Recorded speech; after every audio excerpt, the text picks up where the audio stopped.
Welcome back to Patman Garage. Really kind of hesitant to even post this video or create this video, but got a familiar victim here. We did a ABS actuator or ABS valve block on it about a year ago, and now it's got a also at the time we also did a purge valve, evap purge valve that was continually staying open, and about a year later now it has P0420 and P0430 fault codes, which are both bank cat efficiency.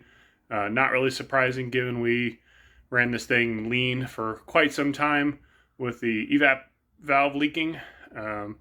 So the cats are like $680 each, something like that. It's like $1,400 plus the downtime of replacing them. Ford calls it like 4 or 5 hours of repair time on our warranty. That back cat's really difficult to get to, but we're going to try to do a YouTube trick of cleaning the cats.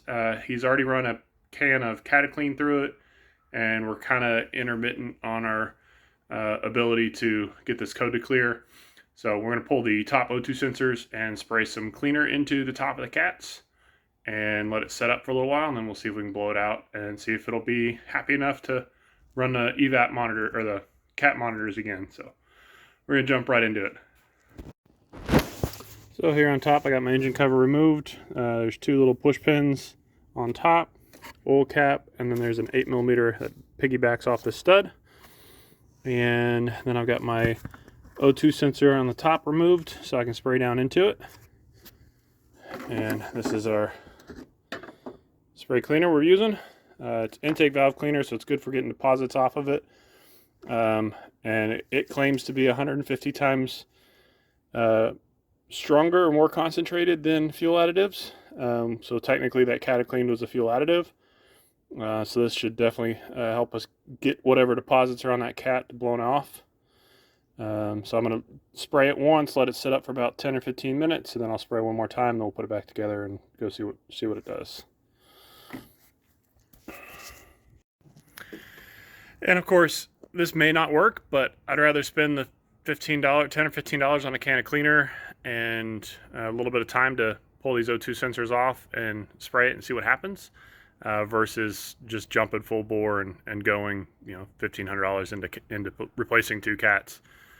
Also, side note, there was a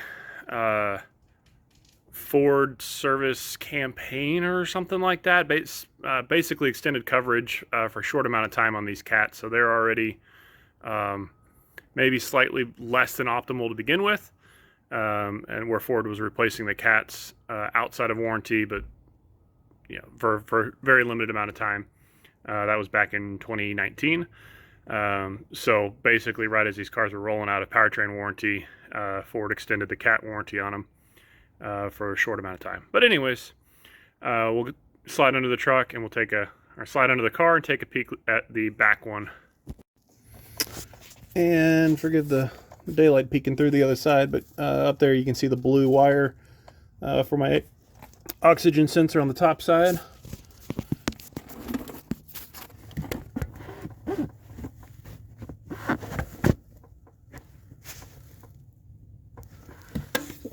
Kind of see what we're looking at up there, what we're going to try to get to.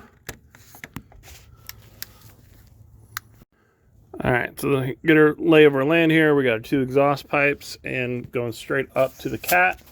You can see I got my O2 sensor removed, with the O2 sensor located on the top of the exhaust manifold going down into the cat.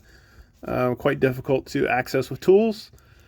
I chose to come from underneath instead of trying to pull the intake manifold because I wasn't sure how much access I was even going to have from the top side. And again, just less disturbed is always a good thing. So what I did was, let me see if I can do this with 2 hands here. So what I did was bring the can up here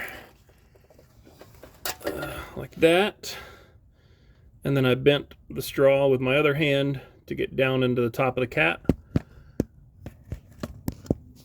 Let's see if I can get you in here. Yeah, that's a better shot.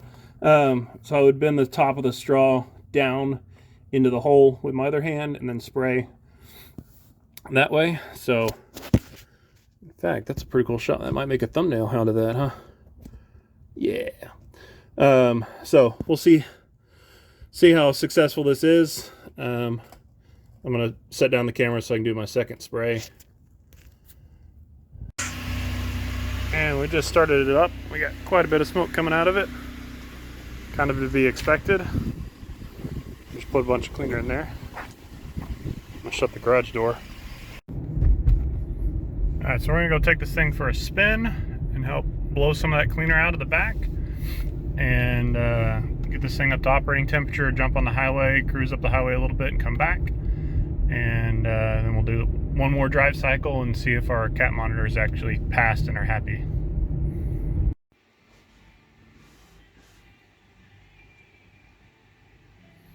So we still have the 2 codes in the system, but the monitor has passed.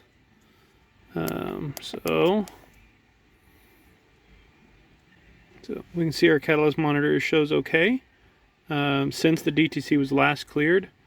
I have not personally cleared it yet, so we'll go ahead and clear it now, and then we'll go do our 2 drive cycles on highway to make sure our catalyst monitor does actually clear out again, or does the catalyst monitor will run again.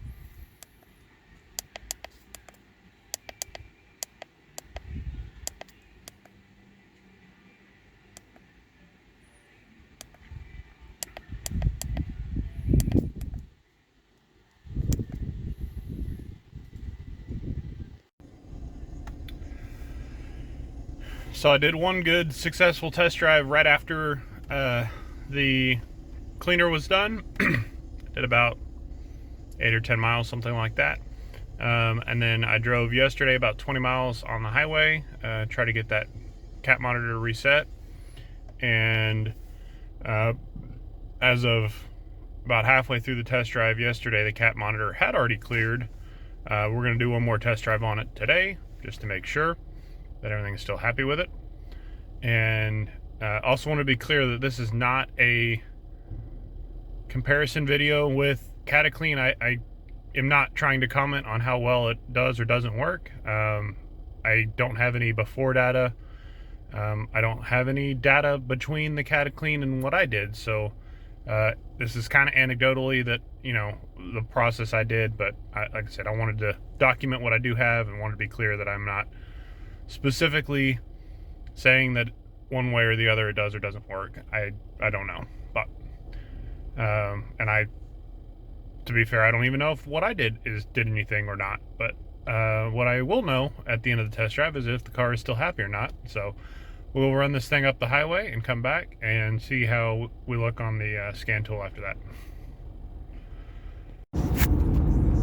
Well, I looked down and I thought the check engine light came on, but it's just low fuel. So we'll stop and grab some gas, and then we'll call this test drive a success. Well, it was a successful test drive. We're going to call this one a win. I'll take a quick look at the scanner, make sure we don't have any pending codes or anything like that, but should be good to go. I appreciate you checking out another video of mine, and I will catch you in the next one.